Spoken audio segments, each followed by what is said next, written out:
according Did to the that NFL, trade really happen? Cowboys trade. Hold up. Yes, it did happen. Yes, Micah Parsons. I see it on the screen. 136 million guaranteed. Wow. 4-year, $188 million deal. Congratulations, young fella. Congratulations. Yeah. And Jerry no problem. Dude, now that tells me that this is what it tells me. That Jerry Jones realized he overpaid Dak. I'm not going to say he overpaid CeeDee Lamb because CeeDee Lamb is one of the top 3 receivers. But he did overpay Dak. Yeah. Grossly. He got beat twice by Dak. He got beat twice by Dak. Been killing him. And the reason Micah Parsons is not there, in my opinion, is because of Dak contract.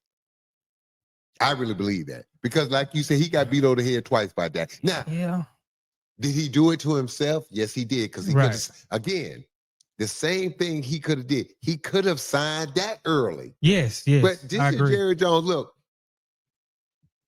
I'm going to say this, and I think you will agree. If you got 2 first-round picks, 2 second-round picks in the 5th for a non-quarterback, no matter how good Micah Parsons, how many sacks Micah Parsons had last year? I think he had 12 sacks last year. Now, come on, bro.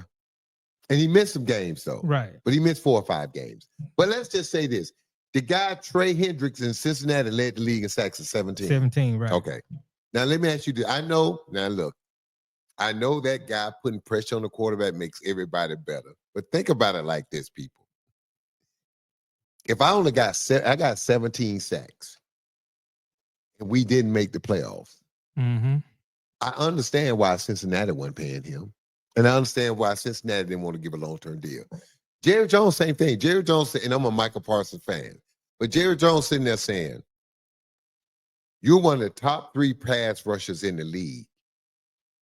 In the biggest of games, and Jerry Jones know what a star is. And Jerry Jones had Michael Irvin. Oh, he had them all. He done had Emmitt Smith. Yes. He done had Troy. Yep.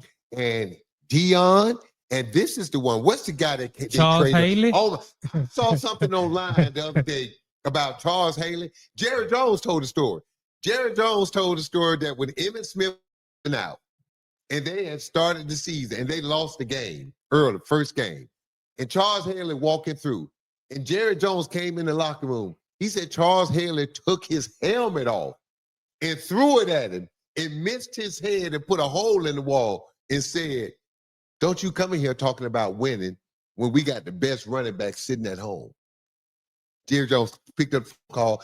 This is what they all say. They said, Jerry Jones said it. Jimmy Johnson said it. Said Charles Haley was crazy. Oh, yeah, I've heard. But to a man, they respected him. Oh, yeah. And to a man, Jimmy Johnson said, we don't win Super Bowls without Charles Haley. Did you hear about how Charles Haley got out of San Francisco? No. He went up into the general manager's office, pulled his pants down, peed on the desk. Oh, that'll get you traded, bro. Oh, yeah, they traded him the next day. The next day, he would have been out. By the time I could have got somebody in there that was soak that piss off my desk and burn it, he would have been for Pete. But dude, this is the thing, though. They also say it was the worst mistake they made when they let him go. Even San Francisco. Right. Now think about this. A man comes in your office, Rob later, you say it was the worst mistake we made trading. All Jerry Jones, Jimmy Johnson, all of them to a man said, Charles Haley brought an edge to that team and a work ethic to that team. Right. And a no nonsense that they had never seen before. They said they don't win those Super Bowls without it. And so Jerry Jones, to our point, Jerry Jones done had some stars. If Jerry Jones were able to get from Green Bay the bounty, he had to do that deal. Because think about it. Yeah, I'm hearing they gave up 2 first-round picks. So I'll confirm that, but this is what I'm hearing. But this is my thing, though. Now, Jerry, you're going to use all this draft capital. You're going to scout all these players, and you're going to look for a Micah Parsons. You're going to look for a CeeDee Lamb. You're going to look for Emmitt Smith. Let me give you some advice. I love you. You're a genius when it comes to business. You haven't been a genius when it comes to being a general manager of a football team. Give you some advice. As soon as you realize that first round pick is actually good, start getting ready to pay him. Pay him early. Pay him early. Dude, the Philadelphia Eagles are sitting in the catbird seat again, all because they general manager who scouted and drafted these guys, saw that they were going to be good. And he signed them early. Right. He signed them early because he knew he was going to get a discount. Anytime, Notty, the GM comes to you early, you're going to give him a discount. Because guess what you're doing? I'm signing you early. That means I'm taking that injury risk off the table. And if I'm an agent and the general manager come to me, hey, man, I want to lock your guy up early. And the money is fair market value at the time. Mm-hmm. It's not what it may be. Because I don't have a crystal ball. You can project all you want. But you're giving me fair market value, I want to give you some love. Show a discount. Right. And so, look, give the Green Bay Packers credit. When they did the deal, they had a contract in mind. Look, I'm not saying Micah Parsons shouldn't get paid. But what I'm saying is, in a sport where it takes 11 guys on the field working together, the Dallas Cowboys, with that contract and CD Lamb, they couldn't afford. They could afford it. Jerry got money. But hold up. Not that they can afford it, but they can't afford it from the standpoint of putting that much resources into one guy in one position when you have so many other glaring needs. I agree. And there's a salary cap. Now listen, if there was no salary cap and Jerry could pay what he wanted, then that's a different story. Jerry got money. Jerry could go into his personal bank account. But there's a salary cap and there's restrictions and things you can and can't do.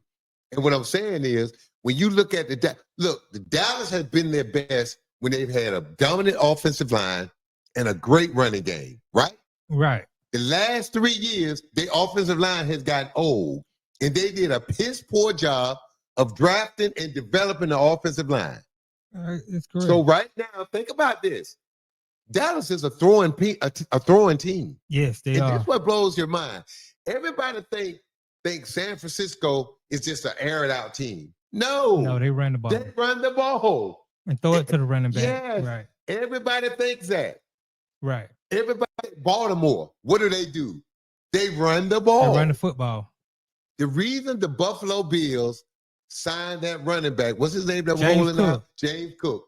He got his money. It's because two things. Hey, man, I saw something that Josh Allen said. As I get older, my style of play got to change. Exactly. Hey, man, as I get older. Cam Newton taught him that. Hey, man, as I get older, and this is why I said James Cooks were going to get paid. Hey, man, Josh, do this. Right. Hey, man, a lot easier to do that than you keep that ball all the time. Right. And so this is what we're saying. But what I'm saying is the Dallas Cowboys have so many holes, especially on defense. So think about this. If they can take those picks, think about what they can do. They have their pick, 2 more. So now we don't know how those picks are going to fall. Right. But let's think about it. Dallas could trade one of those picks, move down, and get even more players.